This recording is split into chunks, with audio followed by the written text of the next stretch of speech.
كمان سيكم خبركم تخطاتلتين لومي 29 حدار ساعة 9 مشات استدالو زينا مسنادو حيزنا لكم قريبنا لنا كتكاتاتلنا بخبر زعدم بيتروس منقص أرستا زينا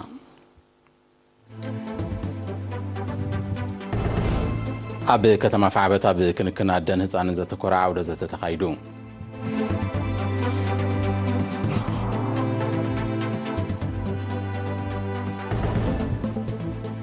ጨንፈር ትምህርት ዘዋ ማዕከል ውጤት ሀገራው ምርመራ ሻምናይ ክፍል ገምጊሙ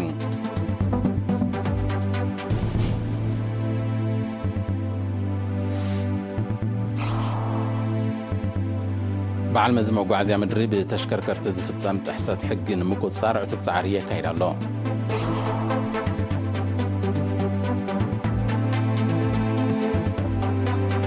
ኪዳን ሰሜን አትላንቲክ ኔቶ አባል ሀገራት ናብ ዩክሬን ዝልእኮ ደገፍ ክቅፅል ጎስጓስ የካይድ ከም ዘሎ ተቃኒሑ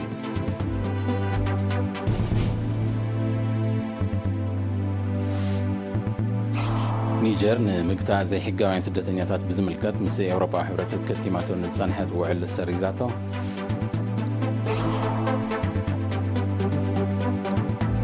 ኣብ ሰሜናዊ ሸነኽ ቡርኪና ፋሶ ብዝተኻየደ ሽበራዊ መጥቃዕቲ ልዕሊ 40 ሰላማውያን ሰባት ተቐቲሎም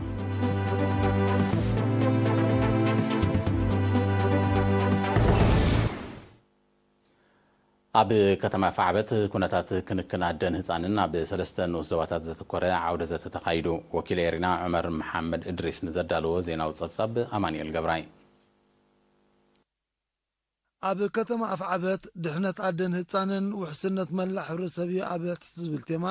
ኣብ ኩነታት ክንክን ኣደን ህፃንን ኣብ ንኡስ ዘባታት ኣፍዓበት ናቕፋን ቁረራን ዝተኮረ ዓውደ ዘተ ብ26 ሕዳር ተኻይዶም ሓላፊ ጨንፈር ጥዕና ዞባ ሰሜናዊ ባህሪ ዶክተር ሄኖክ ተኪያ ኣብ ዝሃቦ ቃል ኣዴታት ኣብ እዋን ሕርስን ጥንስን ድሕሪኡ ንዝስዕብ ጥዕናዊ ፀገማት ኩልዓት ስለ ዝኾነ ዝያዳ ክንክንን ናቤትን ከም ዘድልየን ብምጥቃስ ብሓገዝ በዓል ሞያ ምስ ዝገላገላ ጥዕና እንኮነ ጥዕና ዝውለድ ዕሸል ውሕስ ዝኸውን ብዕቱብ ክስራሓሉ ኣዘኻኺሮም ሓላፊ ኣህዱ ጥዕና ስድራ ቤትን ኮምናቶ ዘድንግል ጎርጎርዮስ ብወገኑ ኮሚቴታት ድሕነት ኣድን ህፃንን ብዘካይዶ ፃዕሪ ዝበዝሓ ኣዴታት ኣብ ግዜ ጥንስን ሕርስን ሓገዝ ሕክምና ይረኽባ ስለ ዘለዋ ሞት ኣዴታት እናጎደለ ምምፅኡ ብምሕባር ዕላማ ናይቲ ዓውደ ዘተ ንዘለዉ ብድሆታት ብምልላይ መፍትሒ ሓሳባት ንምንዳይ ከም ዝኾነ ገሊፆም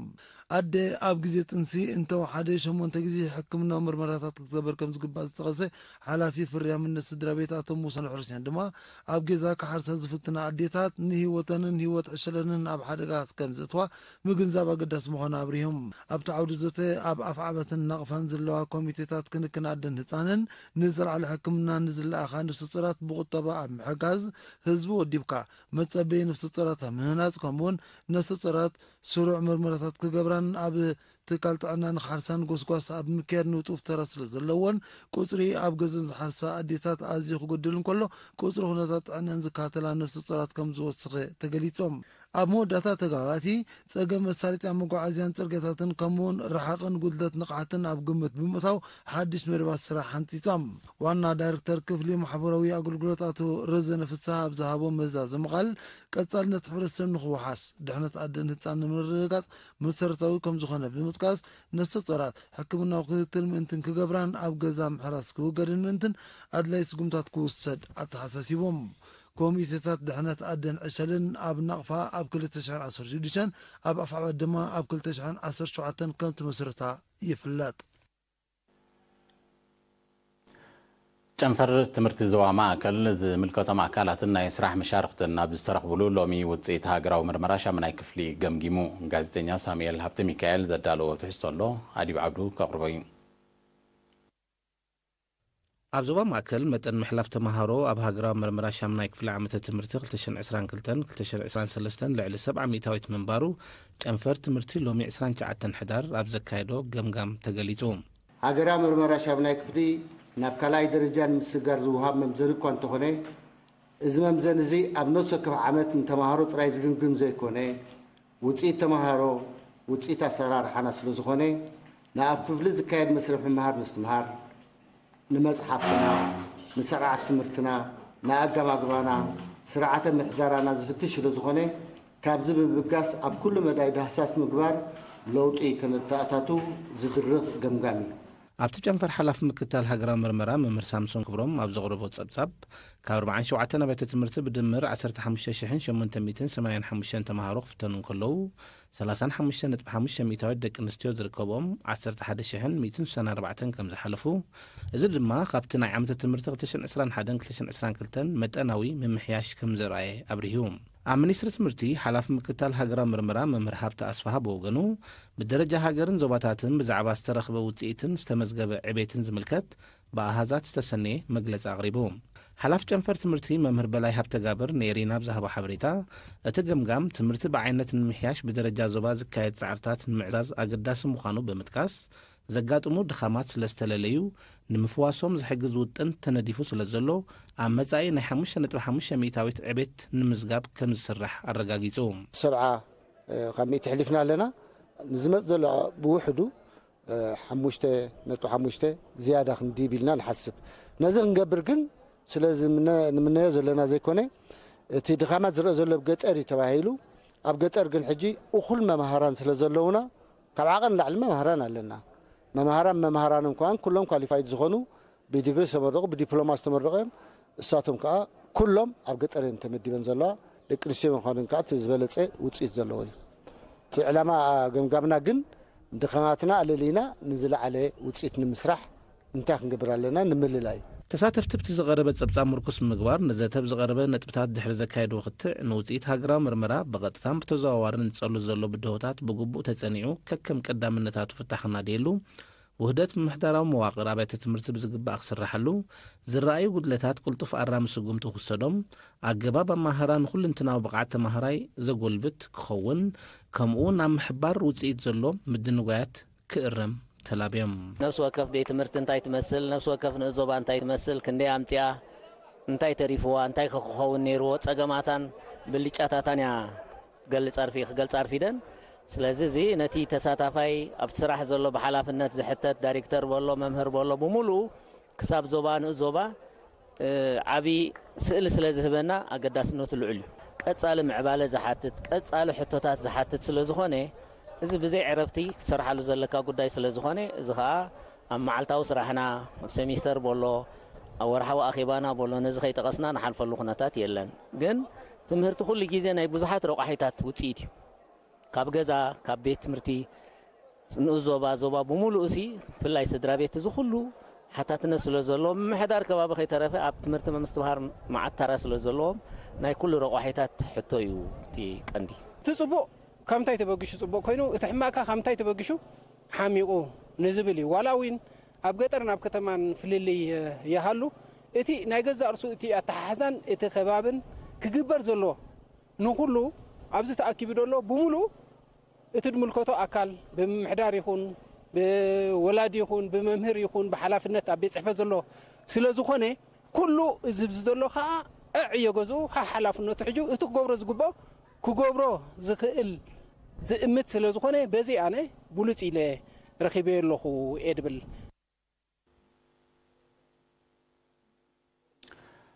ኣማሕዳሪት ዞባ ሰሜናዊ ቀይሕ ባሕሪ ወይዘሮ ኣስመረት ኣብርሃ ኣብ ትሕቲ መሰልጠኒ ማእከል ስፖርት መረብ ሰቲት ንዝነጥፉ ሓንበስቲ ንምትህባዕ ብከተማ ባፅዕ ኣብ ዝተወደበ ኣጋጣሚ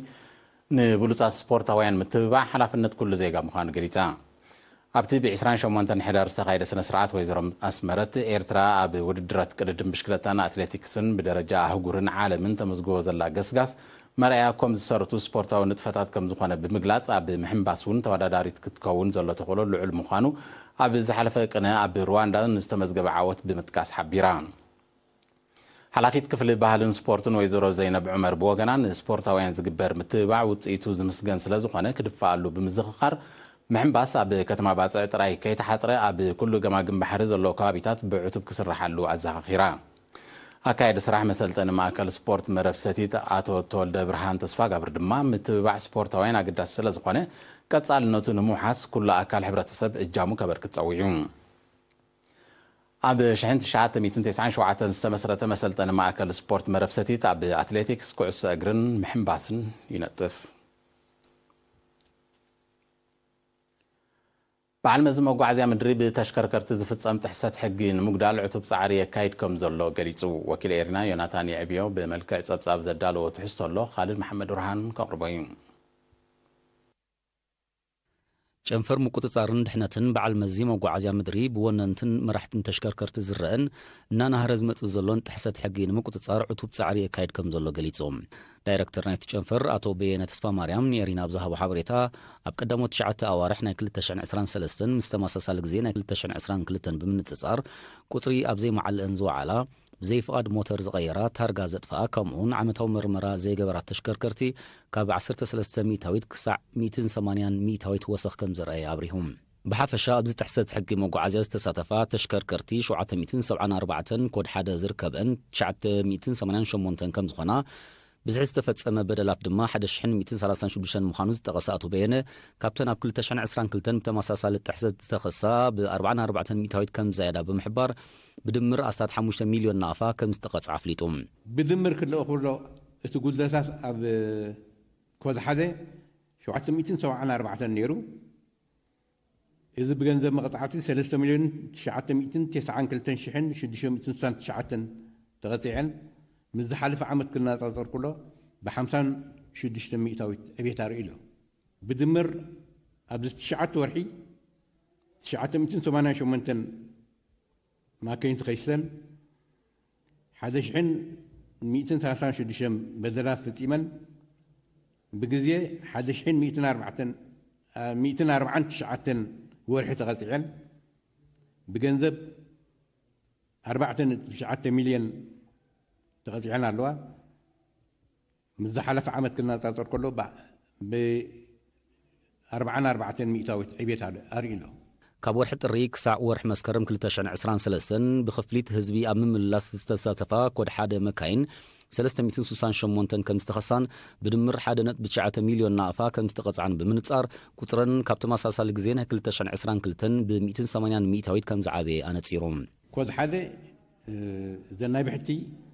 ኣብ ንግዳዊ ነጥፈት ወይ ኣብ ምምላስ ህዝቢ ዝተጓዓዛ ወይ ከጓዓዛ ዝተረኽባ 368 ነይረን ምስ ዝሓለፈ ዓመት ክነጻጸር ከሎ 131 ነይረን ዝተፈጸመ በደላት 372 እዩ ዝሓለፈ ዓመት 139 ነይሩ መቕጻዕቲ ብገንዘብ 1,972,369 ነይሩ ዘይሕጋዊ መሸጣ ከካይዱ ዝተረኽቡ እዚ ዘይሕጋዊ መሸጣ እንብሎ ሰነዳት መጓዓዝያ ነቲ ተዋህቦ ሰብ ጥራይ ክግልገል ዝግባእ እዚኣቶም ግን ዋንነት ንኻልእ ሰብ ብዘይ ሕጊ ኣተሓላሊፎም ዝጸንሑ ካብ 1 ክሳብ 6-7 ዝኸውን ዝተረኽቡ 19 ነይሮም ዝሓለፈ ዓመት 11 ነይሮም ብሚእታዊት ክነጻጸር ከሎ ካብ ዝሓለፈ ዓመት ምስ ሕጂ ክነጻጸር ከሎ ብ180 ዕቤት ኣርኢ ኣሎ ኣብ ዝርአ ጥሕሰት ኮድ 1ን ኮድ 3ን ብቐዳምነት ከም ዝጥቀሳ ብምግላጽ ድማ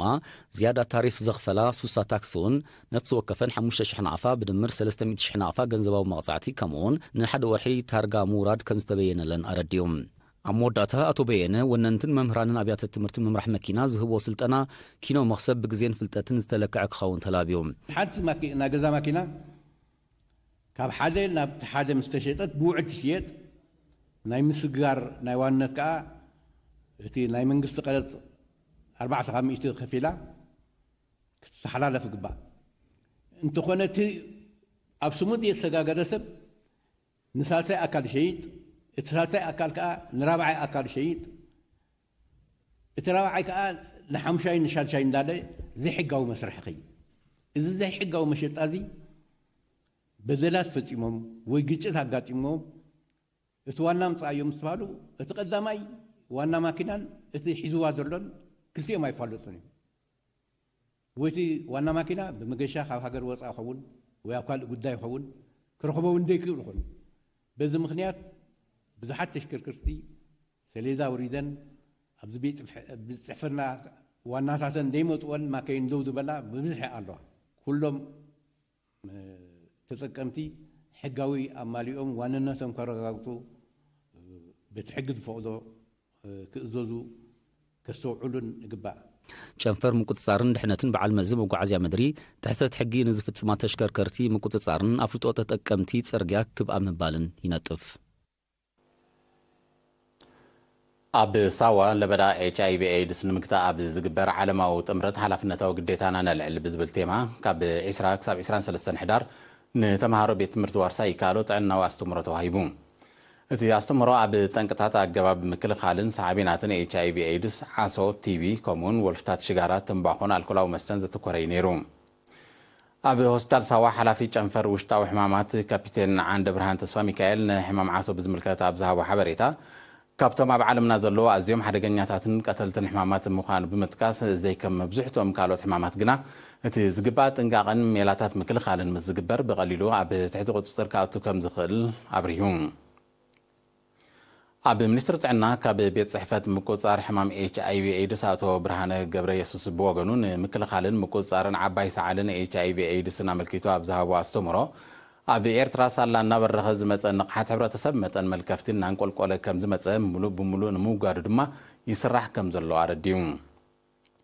كاب بيت صحفات قوسقاسن حبريتان منستر تعنا أتو أماني الجرمات عندما كلهم ولفت نجارات كم تنباخو شجارة الكلاو مستن كالوتن أب تعنا زوردو قدات بزرزر دحر مقلات منسيات كاب مزانوم تطبق طراي بموساد معورين تعين متايهم كوحسن كاب زيت دلي والفتات نفسهم كحيبون تمحسينون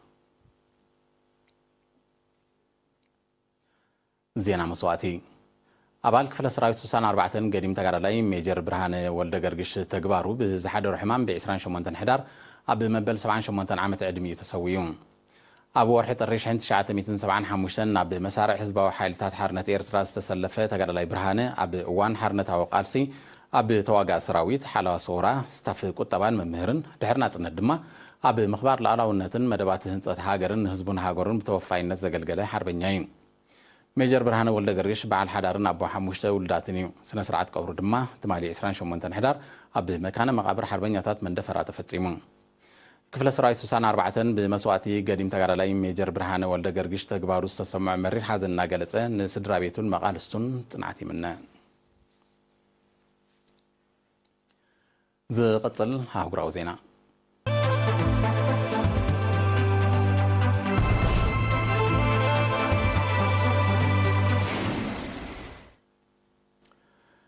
كنات يوكرين بمن واحد زوردو سباون نواتاون كساراتات كزايد مريح تراكب تصاوت زلو مخانو زحبر كيدان سيمين أتلانتيك نيتو أبال هاجرات ناب يوكرين زلوخو دقف كقصلا قوسقاس يكايد كم زلو تقاليحون وانا صحافة كيدان جالس ستولتنبرغ ب20 شمونتن حدار ببراسلس بيلجيوم بزتقانع أخيبا بزسمع مدرة ناب يوكرين زلاخ وتادراو دقف بقندو تصطاو حسنة أبال هاجرات المرقات مخانو حبيرون اتجت اب ورح لكاتيت 2020 كلتن كاب زولع ابال هاجرات ناي 10 بليون دولار وتادراو دقف ملأخن زتقسه جينس ستولتنبرغ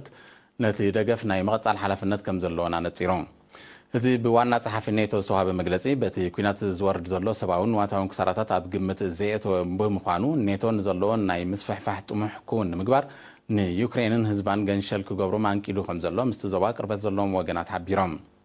ሪፐብሊክ ቼክ ፖላንድን ሃንጋርን ንዩክሬን ክገብሮ ዝጸንሐ ደገፍ ንናይ ገዛ ርእሰን ጸጥታዊ ውሕስነት ኣብ ሓደጋ ዘእቱ ምዃኑ ብምጥቃስ ከቋርጾ ዝወሰነ ኣባል ኔቶ ክኾና እንከለዋ ስሎቫኪያ እውን ተመሳሳሊ ስጉምቲ ክትወስድ ከም ትኽእል እዩ ዝግለጽ ዘሎ እቲ ግጭት ካብ ዝውላዕ ኣሜሪካ ጥራይ ንዩክሬን ልዕሊ 45 ቢልዮን ዶላር ወተሃደራዊ ደገፍ እኳ እንተገበረትላ ዛጊታ ብባይታ ዝተመዝገበ ገስጋስ ከም ዘየለ ጸብጻባት ይጠቕሱ ንምትእታው ሃገራት ምዕራብ ዝቃወም ዘሎ መንግስቲ ኒጀር ንምግታእ ዘይሕጋውያን ስደተኛታት ብዝምልከት ምስ ኤውሮጳዊ ሕብረት ከቲሞ ንጸንሐ ውዕል ከም ዝሰረዞ ኣፍሊጡ እቲ ኣብ 2015 ዝተኸተመ ውዕል ሳዕቤናቱ ኣብ ግምት ብዘይ ምእታው ከም ተተግበረ ዝገለጸ መንግስቲ ኒጀር ሃገሩ በቲ ውዕል ከም ዘይትቕየድ ሓቢሩ ኣሎ እቲ ስምዕ ኒጀር ብመሬት ኣቢሎም ናብ ኤውሮጳ ንዝሰግሩ ዘይሕጋውያን ስደተኛታት ክትገትእ ኣምሳይኡ ድማ ገንዘባዊ ደገፍ ክግበረላ ዘጠቓልል እዩ ነይሩ ይኹን እምበር እቲ ውዕል ንግዳማዊ ምትእትታው ባይታ ዘጣጥሕ ብምዃኑ ካብ ረብሑ ጉድኣቱ ከም ዝዓብዩ መንግስቲ ኒጀር ኣረዲዩ ኤውሮጳዊ ሕብረት ኣብ መፋርቅ 2023 ኣብ ኒጀር ድሕሪ ዝተኻየደ ዕልዋ መንግስቲ ኣብ ልዕልታ ምዕራብ ኣፍሪቃዊት ሃገር እገዳ ከም ዝወሰነ ይፍለጥ በቲ ስጉምቲ ዝተቆጥዐ መንግስቲ ኒጀር ምስቲ ሕብረት ንዝጸንሐ ዝምድናታት ዳግመ ግምት ክገብረሉ ምዃኑ ከጠንቀቕ ጸኒሑ እዩ ሃገራት ምዕራብ ኣፍሪቃ መዝማዚ ምትእትታዊ ሃገራት ምዕራብ ንምቋም ምስተን ሃገራት ዝጸንሐን ወተሃደራውን ጸጥታውን ውዕላት ክስርዛ ከም ዝጸንሓ ጸብጻባት የረድኡ ኣብ ዩክሬን መባድልቲ ንምሕታት ኣብ ዝፍጸም መጥቃዕቲ ሳይበር ከም ተዋፈረ ናይ ዝተጠርጠረ ጉጅለ ኪላታት ስርሰራ መርበባት ኮምፒዩተር ኣብ ትሕቲ ቀይዲ ከም ዝኣተወ ተቃሊሑ ብጠቕላላ 4 ኣባላት ናይቲ ጉጅለ ከም ዝተቐየዱ ዝሓበረ ሰብ መዚ ጸጥታ ዩክሬን ኣብ 71 ሃገራት ዝተፈጸመን ሚልዮናት ዶላራት ዝተዘምተሉን መጥቃዕቲ ሳይበር ከም ተኸሱ ገሊጹ እቲ መጥቃዕትታት ሳይበር ንሓይሎ ብሕታውያንን መንግስታውያንን ትካላት ሃገራት ምዕራብ ስርሐን ከቋርጻ ብምግዳዱ ዝዓበየ ተርእዮ ሳይበራዊ ገበን ምዃኑ ዝሕበር መጥቃዕቲ ሳይበር ካብ ቀንዲ ጸጥታዊ ስጋት ዓለምና እናኾነ ይመጽእ ከም ዘሎ ዝጠቕሱ ጸብጻባት ሃገራት ምዕራብ ነቲ ስጉምቲ ብቁልዑን ብዝሰፍሐ መልክዑን የካይድኦ ከም ዘለዋ ይገልጹ ዛጊት መንነቶም ዘይተፈልጠ ዕጡቃት ኣብ ዝሓለፈ ሳልስቲ ኣብ ሰሜናዊ ሸነኽ ቡርኪና ፋሶ ብዘካየድዎ ሽበራዊ መጥቃዕቲ ልዕሊ 40 ሰላማውያን ሰባት ከም ተቐትሉ ማዕከናት ዜና ንሰብ መዚ ቡርኪና ፋሶ ብምጥቃስ ኣቃሊሐን በቲ ኣብ ከተማ ጂቦ ዝተፈጸመ መጥቃዕቲ ልዕሊ 50 ከም ዝቆሰሉን ከቢድ ንዋታዊ ዕንወት ከም ዝሰዕበን እቲ ሓበሬታ ብተወሳኺ ረድዩ ሰራዊት ቡርኪና ፋሶ ብዘካየዶ ናይ መልሰ ግብሪ ስርሒት ድማ ኣማኢት ካብቶም ሽበራውያን ካብ ስራሕ ወፃኢ ከም ዝገበረ ኣፍሊጡ ኣሎ ሽበራውያን ብብዝሒ ኣብ ዝንቀሳቐስሉ ሰሜናዊ ሸነኽ ቡርኪና ፋሶ ብዝካየድ ተደጋጋሚ መጥቃዕትታት ህይወት ብዙሓት ሰባት ከም ዝጠፍእ ይግለጽ ኣብቲ ከባቢ ካብ 2015 ብዝተኻየደ ሽበራዊ መጥቃዕትታት ኣስታት 17,000 ሰባት ክቕተሉ እንከለዉ ልዕሊ 2 ሚልዮን ከም ተመዛበሉ ጸብጻባት የረድኡ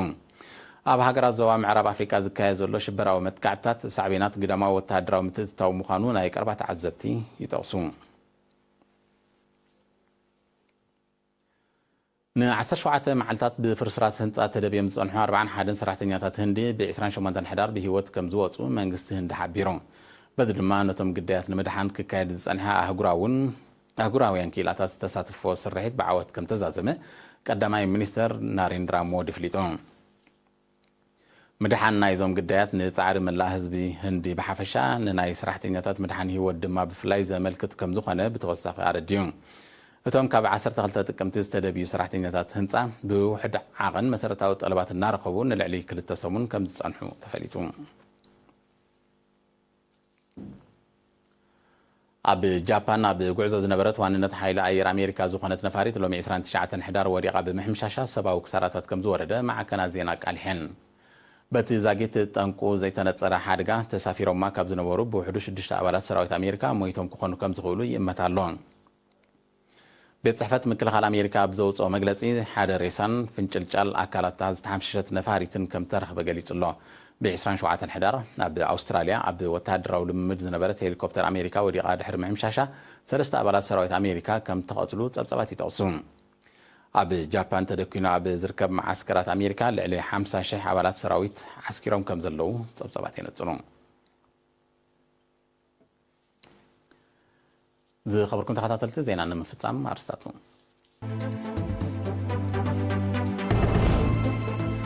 ኣብ ከተማ ፍዓበት ኣብ ክንክን ኣደን ህፃንን ዘተኮረ ዓውደ ዘተ ተኻይዱ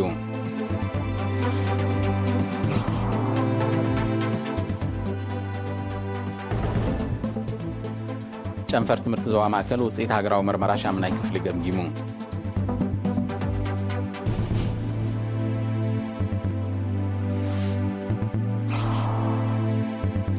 በዓል መዚ መጓዓዝያ ምድሪ ብተሽከርከርቲ ዝፍጸም ጥሕሰት ሕጊ ንምቁፅጻር ዕቱብ ጻዕሪ የካይድ ኣሎ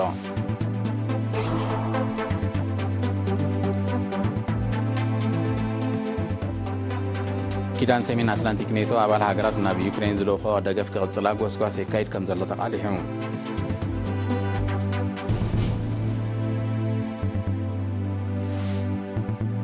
ኒጀር ንምግታዝ ዘይሕጋውያን ስደተኛታት ብዝምልከት ምስ ኤውሮጳዊ ሕብረት ከቲማቶ ንጸንሐት ውዕል ሰሪዛቶ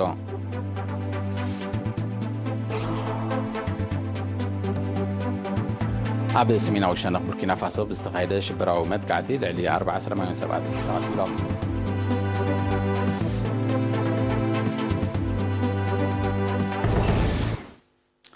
ዝኸበርኩም ተኸታተልቲ ዜና ተፈጺሙ ምስ ተረፉ መደባትና ሰላም